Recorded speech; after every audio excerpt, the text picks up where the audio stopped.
Twelfth class, ये हमारा part second है ग्लोबलाइजेशन का। हमने वैश्वीकरण पढ़ा है पीछे। चैप्टर स्टार्ट करने से पहले आप सभी बच्चे ध्यान दें, आपकी स्क्रीन पे इंग्लिश की बुक खुलती है या हिंदी की खुलती है, इससे मीडियम पे इफेक्ट नहीं पड़ता है बेटे। आप अपनी बुक में जो आपको एग्जाम्पल दिए हैं वो रामधारी रामधारी ही लिखा हुआ है, चाहे वो इंग्लिश है या वो हिंदी है, जनार्दन जनार्दन ही लिखा हुआ है। और आपको मैं एक्सप्लेन हिंदी में ही मोस्टली कर रही हूँ। कुछ बच्चों की ये कंप्लेंट है कि हिंदी की बुक स्क्रीन पे नहीं खुल रही है। इससे पहले मोस्टली हिंदी की बुक खोल के चैप्टर करवाए हैं। अब ये ग्लोबलाइजेशन मैंने इंग्लिश मीडियम की बुक से स्टार्ट कर दिया है, आप इसको इंग्लिश में ही देखें। लेकिन अगर आप इसके बाद अपनी हिंदी की बुक रीड करेंगे तो आपको समझ में आ जाएगा कि मैं कहाँ से पढ़ा रही हूँ। आप एक बार रीड करें और आपको जो नहीं समझ आता है वो भी समझने की कोशिश करें, नहीं तो मुझसे पूछ लें कि हमें मैडम इस लाइन का मतलब समझ में नहीं आया है, वो भी मैं आपको समझाऊंगी। तो हमारा चैप्टर है ग्लोबलाइजेशन या वैश्वीकरण। वैश्वीकरण क्या था कि वस्तुओं का, सेवाओं का, व्यक्तियों का एक जगह से दूसरी जगह पर आना जाना, एक देश से दूसरे देश में, एक कंटिनेंट से दूसरे कंटिनेंट में जब प्रवाह है वो।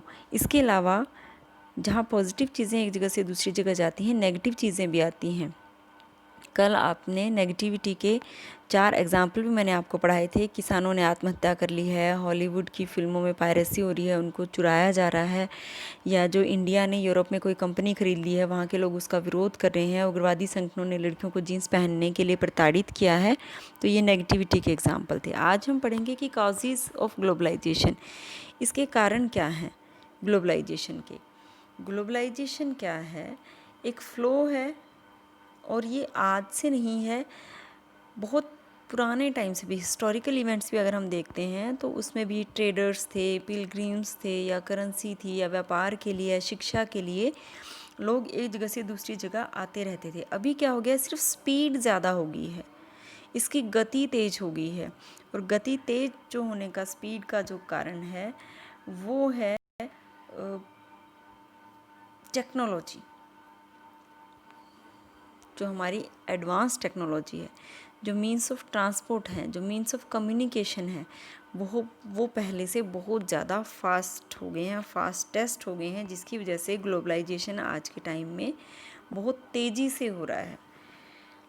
अब इसके ग्लोबलाइजेशन के हम कॉन्सिक्वेंसेस करेंगे। कॉन्सिक्वेंसेस होता है इसके क्या प्रभाव पड़े हैं, क्या इसके रिज़ल्ट हैं हमारी लाइफ में।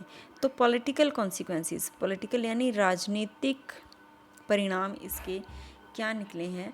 One of the debate that has been generated as a consequence of the contemporary process of the globalisation relates to on going political impact. सबसे ज़्यादा मतलब जो असर हो रहा है वो आज की राजनीति पे है। ये कैसे हमारा इस कंसेप्ट को इसने अफेक्ट किया है। अगर हम देखें कि आज के टाइम में स्टेट की जो रिस्पॉन्सिबिलिटी है, राज्य का जो उत्तरदायित्व है, यानी एक देश का जनता के प्रति जो उत्तरदायित्व है, धीरे धीरे ग्लोबलाइजेशन के चलते वो सिर्फ लॉ मेकिंग तक सिमट के रह गया है। जैसा कि वेस्टर्न कंट्री में लोगों ने देखा कि वहाँ पे सिर्फ क्या है कि स्टेट का काम क्या है, कानून बनाना है, लोगों का वेलफेयर करना उनका काम नहीं है, वो अपना खुद ही करेंगे। तो वेलफेयर स्टेट जो है वो अब मिनिमाइज होती जा रही है, वो बहुत कम फंक्शंस करती है। सारे जो ज़्यादातर फंक्शन है वो क्या है, लॉ मेकिंग से रिलेटेड हैं। बहुत सारे जो वेलफेयर के फंक्शन पहले स्टेट करती थी, जैसे इकोनॉमिक और सोशल वेलबींग के लिए, आपकी आर्थिक और सामाजिक स्थिति को सुधारने के लिए स्टेट जो आपको प्रायोरिटी दी जाती थी पहले ह्यूमन बीइंग को स्टेट के द्वारा, वो अब धीरे धीरे कम हो गई है, रिड्यूस हो गई है। और गवर्नमेंट की जो वेलफेयर की फीलिंग्स थी वो अब कहीं ना कहीं ख़त्म हो गई है। अभी अगर हम ये देखें कि स्टेट की जो प्राइमेसी थी वो भी कहीं ना कहीं कम होनी शुरू हो गई है पॉलिटिकल कम्युनिटी में। ज़्यादातर अब स्टेट क्या रह गया है, राइवलरीज, झगड़े, कुर्सी का झगड़ा है। ये सब कहाँ से है, एक देश से दूसरे देश तक एक कंट्री का पॉलिटिकल सिस्टम दूसरे कंट्री तक, दूसरे कंट्री का पॉलिटिकल सिस्टम जब तीसरे कंट्री तक फैलता जाता है और जब ये लगता है कि भाई ठीक है, हम हमारी स्टेट को भी बस इतना ही काम करना चाहिए जितना ज़रूरी है, कानून बनाओ, बाकी लोग अपना वेलफेयर खुद कर लेंगे, फुल कंपटीशन होना चाहिए और ये गवर्नमेंट की ड्यूटी नहीं है। तो ये क्या है, ये पॉलिटिकल कॉन्सिक्वेंस है कि लोग जो हैं वो स्टेट्स का क्या रोल है और जो स्टेट्स को चलाते हैं, जो पॉलिटिकल लीडर्स हैं, वो किस तरह दूसरों के विचारों से प्रभावित होते हैं। और स्टेट ने अपने आप को बना क्या लिया है, वेलफेयर के फंक्शन तो कम कर दिए हैं लेकिन अपने आप को ज़्यादा पावरफुल करते जा रहे हैं लीडर लोग, या स्टेट की पोजीशन को, गवर्नमेंट की पोजीशन को ज़्यादा मजबूत कर दिया गया है। ये हम इसने एक एग्जाम्पल नीचे देखिए दिखाया है तो ये इकोनॉमिक एग्जाम्पल, लेकिन इसमें क्या लिखा है, finish your dinner, there are people in China and India who are starving. पहले ये कह रहे हैं, वेस्टर्न कंट्रीज़ हैं, कि जल्दी से आप अपना खाना ख़त्म करो नहीं तो भूखे लोग आपका खाना खा जाएंगे, चाइना और इंडिया के। अभी ये क्या कह रही है, finish your homework, there are people in China and India who are for you job. ये अब यहाँ पे अब कह रही है कि लोग आपकी जॉब को खा जाएंगे, क्योंकि ग्लोबलाइजेशन के चलते लोग क्या करते हैं, एक जगह से दूसरी जगह मूव कर जाते हैं जहाँ उनको अच्छी जॉब अपॉर्चुनिटीज़ मिलती हैं, तो अपने कंट्री को छोड़ के वो अदर कंट्रीज़ में चले जाते हैं और ये अदर कंट्रीज़ की यहाँ पे वरी को दिखाया गया है। ये इकोनॉमिक कॉन्सिक्वेंसेस हैं। इकोनॉमिक यानी आपकी अर्निंग्स, आपकी लाइवलीहुड, आपकी आजीविका पर, आपके कामकाज पर क्या फ़र्क पड़ता है।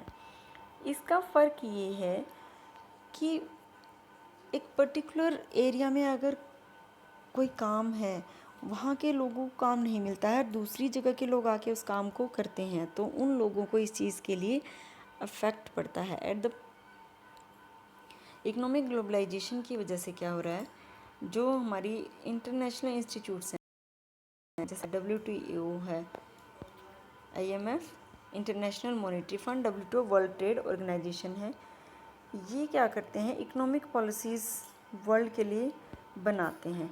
लेकिन ये जो इकोनॉमिक पॉलिसीज़ हैं ये क्या हैं, ये वेस्टर्न इकोनॉमी को ध्यान में रख के पॉलिसीज़ बनाई हुई हैं इन्होंने, और वही पॉलिसीज़ पूरे वर्ल्ड पे थोप दी गई हैं। तो सस्टेनेबल डेवलपमेंट के नाम पे अगर ये कहा जाए कि वेस्टर्न कंट्रीज़ तो इंडस्ट्री लगा सकते हैं लेकिन ईस्टर्न कंट्री नहीं लगाएंगे क्योंकि पोल्यूशन बढ़ता है, तो क्या ये बात सही रहेगी, क्या हमारी इकोनॉमिक ग्रोथ इससे अफेक्ट होगी या नहीं होगी। तो ये सब चीज़ें हैं जो हमारी इकोनॉमी को अफेक्ट करती हैं। इकोनॉमिक ग्लोबलाइजेशन का मतलब नॉर्मली क्या होता है, फ्लो ऑफ करेंसी या फ्लो ऑफ आपकी skill from one country to another country. आपकी जो पैसा एक देश से दूसरे देश में जाता है, जो ट्रेड हैं, जो गुड्स हैं, जो कमोडिटीज़ हैं, वो एक देश से दूसरे देश में जाती हैं और उसका वहाँ के, अब हमारे यहाँ पे चाइनीज़ प्रोडक्ट बहुत ज़्यादा बिकते हैं, तो हमारे जो डोमेस्टिक प्रोड्यूसर्स हैं, डोमेस्टिक प्रोड्यूसर्स इस चीज़ के लिए विरोध जताते हैं, ऑब्जेक्शन करते हैं, क्योंकि उनके प्रोडक्ट महंगे होने की वजह से या थोड़ा बहुत भी रेट कम ज़्यादा होने की वजह से लोग नहीं खरीदते, चाइनीज़ प्रोडक्ट खरीद लेते हैं। तो ये हमारी इकोनॉमिक पर कॉन्सिक्वेंसेस हैं, ये अफेक्ट हैं कि लोग जॉब के लिए, इकोनॉमिक कंडीशन को ठीक करने के लिए अपना देश छोड़ के दूसरे देशों में जब जॉब के लिए जाते तो वहाँ के लोग वरीड हैं, अगर यहाँ पे कोई स्किल्ड और अनस्किल्ड लेबर बाहर से आके काम करती है या कोई अदर कंपनी आके, MNCs आके यहाँ पे अपने प्रोडक्ट्स को सेल करती हैं, तो यहाँ के लोगों को भी उसमें ऑब्जेक्शन रहेगा। ये हमारे इकोनॉमिक और पॉलिटिकल कॉन्सिक्वेंसेस हैं ग्लोबलाइजेशन के।